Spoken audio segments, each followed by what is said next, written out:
Today for Devotions with Daniella, we're reading from the first book of Daniella, Uncultured, about growing up in the children of God and going into the cult of the U.S. Army. This is on my first deployment to Afghanistan, and we are training with the infantry. We're doing bound and shoot drills.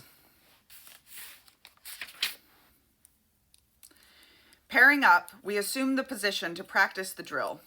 I sighed heavily when Sergeant Mills called out, "Officers, fall in on me," and we stomped off to find an unoccupied piece of sand and gravel for us to practice on. What we're supposed to be doing is one person is running while the other person is on the ground shooting to keep the other people from being able to be up shooting the person who's running. Then the other person gets down and starts shooting while the other person runs. And this is how you move forward through a corridor of fire. Okay. Captain Carmel looked at me. "Shoot or run?" she asked. "Run," I said, thinking it was better to start off with my strongest skill. Without waiting a second, I took off, my rifle at the ready. "Hey, LT, slow the fuck down. Where the fuck is your buddy?" I paused mid-sprint. My heart sank. Lowering my rifle, I looked back to see how badly I'd failed my first test. Captain Carmel, getting to her feet from her shooting position, at least 20 to 30 yards behind me. In my haste and obsession with proving myself as good as any man, I'd forgotten one of the first rules of soldiering, written into our creed, shouted at the tops of our lungs in every training scenario I'd ever been in: never leave a comrade. I dropped my head and dragged my feet as I returned to them. Was this it for me? Would I be off the team? "LT," Sergeant Mills said, sitting down on a large rock. In his hand, I recognized the timer that non-commissioned officers used to time our physical fitness tests. "Look, I'm never going to say it's okay to leave your buddy behind." He hemmed for a second, then continued. "When we get out in the sand, don't fucking do that, okay? Not in the least, because you don't want to find yourself fucking alone out there with the Taliban. Got it?"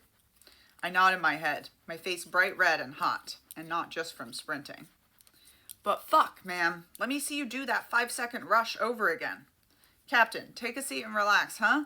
"Fuck it, Sergeant Blowhard, you want to race her?" So I ran, hard. Once, twice, then more times than I could count. With every return sprint, more guys ambled over from their shack to throw themselves down on the dust and watch the show, waiting for their turn to see if they could beat the girl. As tired as I was, every time I heard a hardened airborne ranger say, "Damn, girl," or "I never knew there were skirts who could run like that," my motivation soared and my exhaustion seemed to melt away. My assault rifle felt as light as air, and my boots and vests only propelled me forward. With some exceptions, nearly every time I turned around at the sound of the whistle marking 5 seconds, I saw a man sprinting his hardest, nothing heavy on his body, still behind me. On what must have been my 15th round, I noticed a smaller man standing next to the sprawled out guys. Unlike the others, he wasn't in fatigues. He wore the gym uniform, nylon black shorts, tennis shoes, a gray t-shirt with the word Army written across it, and a neon yellow reflective belt, bright in the hot sunlight. "I've got next," he said with calm authority. "Oh, sir, I'm going to warn you now," a defeated Sergeant Bohall said, still smarting from his own race. "If she beats you, 100 pounds soaking wet and wearing half her weight in gear, and you in those tennis shoes, we ain't going to let you live it down." I prepared myself for another race. I didn't dare to look at the other women, not sure if they'd be cheering me on or rolling their eyes. We lined up, awaiting the whistle, and I hoped it'd be the last one. Thankfully, it was.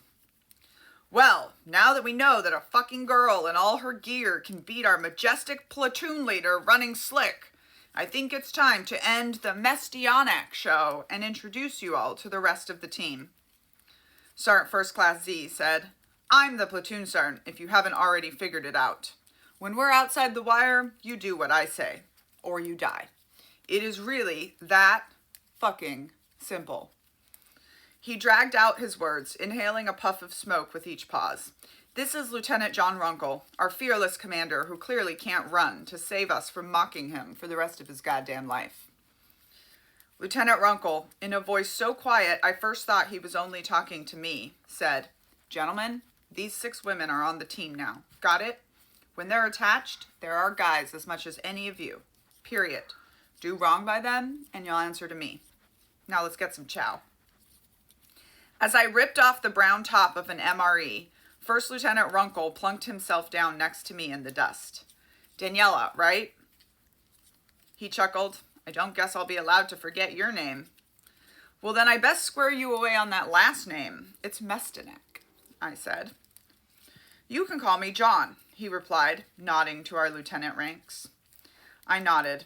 "I'm sorry if I embarrassed you. I didn't want to get off on the wrong foot with him. When I get into competition mode, I just run, all politics aside. Especially if I'm racing guys, you know." I trailed off, unsure how to explain myself, that I was always aware of just how much I had to prove myself, to show I wasn't just one of those blonde lieutenants. Waving my concern away with one hand, but looking pensive, John dug into his own cold meal. "I don't know if it's clear enough, because we can all be a little rough around the edges, but we're more than happy to have you ladies here. We're going on 10 years fighting these messed up wars where we have to follow all the rules, but the terrorists don't. All while hamstrung by an archaic rule made by politicians who never spent a day in uniform, never even seen what women like you are capable of, and who don't know how it's affecting the fight, not having you out here." I knew he was referring to the combat ban, the reason women weren't allowed to be in the infantry, or on anything that was considered the front lines, even though the lowest ranking soldier knew there was no such thing in these kinds of wars. "Well," I said, patting the combat vest I was now using as a seat, "maybe once we prove ourselves, they'll actually make some armor that works for girls. I hope none of us have to die before they realize it, but you know, big army," I shrugged. I told him the story of the Texas contractor. He winced and admitted it wasn't something he'd thought of either, that the armor didn't work for girls. John promised me that he'd make sure I didn't get shot, as best he could guarantee anyway. Near the end of our meal, John asked me a question I would learn he asked everyone on his team. "Daniella, what makes you different? Tell me your story." I laughed aloud before I could stop myself. I flashed back to high school and the last time I'd been asked that same question, and how much it had changed my life when I'd written that essay in response. I grew up in a cult. The truth no longer seemed easy enough to wrap into 5 tidy paragraphs. "It's a bit of a long story." John nodded, then got to his feet, brushing the dust from his shorts. "Well, your first mission is tomorrow. We'll have some downtime in the middle of the desert waiting for our ride. If you want to tell me then," he motioned at the helicopters parked neatly along the flight line, "I have a feeling that what you girls are doing here with us is going to be the start of something big, and I'm sure honored to be a part of it." Without another word, he bounced up to his feet and walked away. "What is it about him?" I asked Sergeant Mills, sitting to my left. "I've never seen any lieutenant command the kind of respect that you all clearly have for him."